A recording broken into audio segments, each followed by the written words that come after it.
ये कहानी कैसे मुर्गी की है जिसके सामने उसकी बहन को एक डीमन ने खा लिया। इसके बाद हमारा एमसी जो कि एक मुर्गा है वो खतरनाक पावर को ऑपरेट कर निकलता है और निकल पता है सारे डीमंस को खत्म करने के लिए। कहानी के शुरू में हम एक बच्चे और उसकी माँ को देखते हैं। लड़का पूछता है कि आज वो क्या खाएंगे, चलो चिकन कबाब खाते हैं। और तभी वहाँ 3 सरों वाली डीमन आ जाती है। वो दोनों माँ बेटे भागने लगते हैं, लेकिन तभी वो डीमन उस बच्चे को पकड़ लेती है और उसे खाने वाली होती है। तभी बिजली के तेज से हमारा एमसी आता है जो कि एक मुर्गा होता है और उस बच्चे को बचा लेता है। वो डीमन बोलते है कि बच्चे को वापस दो, बहुत हो गया डीमन। इसके बाद हमारा एमसी अपने पावर को एक्टिवेट करता है और इस डीमन पर अटैक करता है। और ये कहानी कैसे रूस्टर की है जो कि इंसान को बचाता है। इसके 1 साल बाद हम अपने एमसी केजी को देखते हैं जो कि रात के टाइम एक मुर्गी के साथ वो सब कर रहा था और सुबह के कुकरू के साथ हम उन दोनों को देखते हैं। केजी वहाँ से जाने लगता है। क्या तुम जा रहे हो? मैं घूमने फिरने के लिए पैदा हुआ हूँ, शांति मुझे सूट नहीं करती। तो क्या तुम मेरे साथ खेले थे?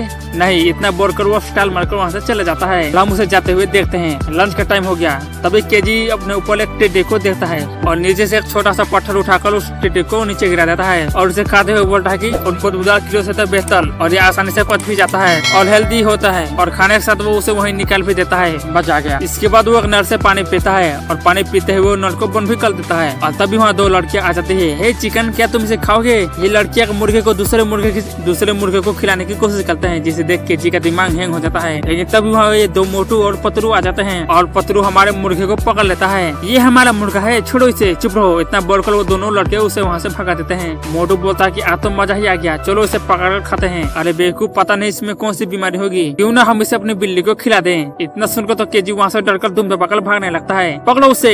लेकिन केजी उनसे काफी दूर चला जाता है। वहीं दूसरी तरफ हम एक बूढ़े अंकल को देखते हैं जो कि अपने फूलों में पानी दे रहे थे। तभी केजी भागते हुए उनके पास आता है और वो दोनों आपस में खुद को देखते रहते हैं। तभी वहाँ भागते हुए दोनों मोटू और पतरू आ जाते हैं, जिन्हें देखकर अंकल तुरंत समझ जाते हैं ये मुर्गा हमारा है। अरे ये तो मेरा मुर्गा है और मेरे साथ रहता है। मैंने तुम्हें कितनी बार बाजार से दूर जाने से मना किया है, तुम दोनों का शुक्रिया इसे यहाँ लाने के लिए। ये सुनकर उन दोनों का मुंह फूल जाता है और वहाँ से चले जाते हैं। और जाते हुए बोलते हैं, क्या सच में वो मुर्गा उन अंकल का था? नहीं, वो झूठ बोल रहे हैं। और हम उन दोनों के पीछे एक ऑफिस वाले को देखते हैं। वहीं दूसरी तरफ केजी लगने का बोलता है, मैं जा रहा हूँ। लेकिन तभी वो अंकल उसे राइस और कॉर्न देते हैं खाने के लिए। वो थोड़ी से देखता है और तेजी से खाने लगता है। अंकल बोलता है कि मेरी बीवी अक्सर पंछियों को खाना खिलाते थे और मुझे जल्दी रिटायर होकर उसके साथ समय बिताना चाहिए था। और हम कुछ फ्लैशबैक को देखते हैं। ये सुन केजी सीरियस होता है, मुझे माफ करना, लेकिन तुमसे बात कर मुझे अच्छा लगा। और हम एक फ्लैशबैक को देखते हैं जहाँ हमारे एमसी की बहन को एक डीमन ने खा लिया था और केजी कुछ नहीं कर पाता क्योंकि वो बहुत ही घायल था। प्रेजेंट में हम देखते हैं कि सायरन की आवाज आती है। तभी एक धमाका होता है और हम एक डीमन को देखते हैं और ये वही ऑफिस वाला बंदा था और वो डीमन उसकी ओर भागने लगता है। लेकिन तभी अंकल आकर उस बच्चे को ऊपर आ जाते हैं और वो डीमन अपने उंगली से उन पर हमला करने जाता है। लेकिन केजी तेजी से आकर उसके हमले को डिफेक्ट कर देता है, जिससे डीमन काफी ज्यादा गुस्सा हो जाता है। वहीं अंकल उन दोनों को साइड में ले जाते हैं। ये वो था कि तुम्हारी हिम्मत कैसे हुई बच्चों और अंकल को नुकसान पहुंचाने की।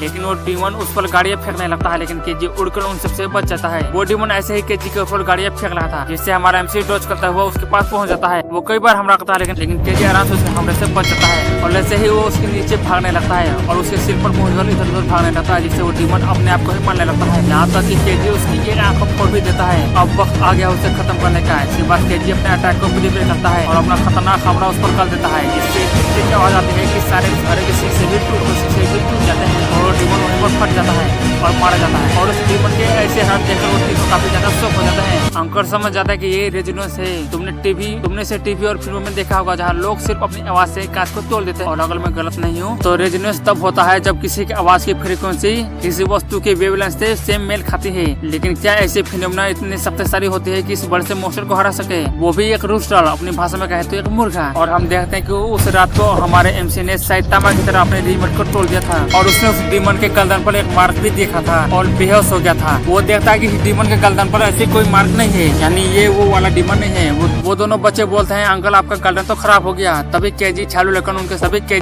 उनके सामने आता है। चलो इसे साफ करते हैं। वहीं दूसरी तरफ पुलिस और एम्बुलेंस भी आ चुके थे, लेकिन किसी को भी चोट नहीं लगी थी। वहीं उन सभी को गार्डन साफ करते हुए शाम हो जाती है। तुम्हें पता है डीमंस को हराकर सफाई में मदद करना कितनी कमाल की बात है। अरे वो कहाँ गया? और हम देखते हैं कि हमारा एमसी वहाँ से निकल गया था और जाते वो सोचता है कि एक लड़की को रोना मेरा स्टाइल नहीं है। और वो जैसे ही वहाँ पहुँचता है, मुझे माफ करना मैं आ गया। वो देखता है कि वो मुर्गी किसी और मुर्गे के साथ वही सब कर रही थी। केजी अपने आंखों को बंद करता है और वहाँ से चुपचाप खिसक लेता है और अगला सहारा मेरा इंतजार कर रहा है। और इसी के साथ एक कमाल का एपिसोड यहीं खत्म होता है। अलग वीडियो पसंद आया हो तो वीडियो को लाइक करके चैनल को भी जरूर सब्सक्राइब करें।